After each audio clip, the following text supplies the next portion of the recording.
ស្រឡាញ់ប្រសងតែខ្ញុំកណាបាបដែរអត់ការស្រឡាញ់អត់មានទោសអត់មានបាបអីទេគ្រាន់តែញោមស្រឡាញ់នោះបើមានទោសមានបាបទោះតែញោមទៅប្រព្រឹត្តទៅធ្វើអីឲ្យលើកពីការស្រឡាញ់អានឹងបានស្រឡាញ់លោកស្រឡាញ់ប្រសងតែខ្ញុំកណាបាបដែរអត់មានទោសដែរអត់ញោមញាតិញាតិញោមពុទ្ធសាសនិកជនឧបាសិកាក្មេងៗបាទ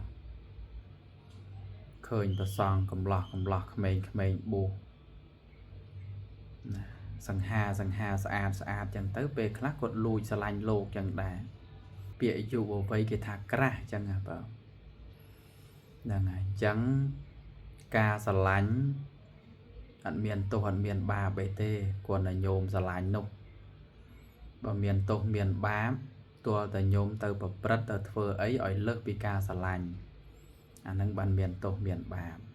ចម្រើនពរទៅញោមញាតិដែលមានចម្ងល់កន្លែងហ្នឹងបា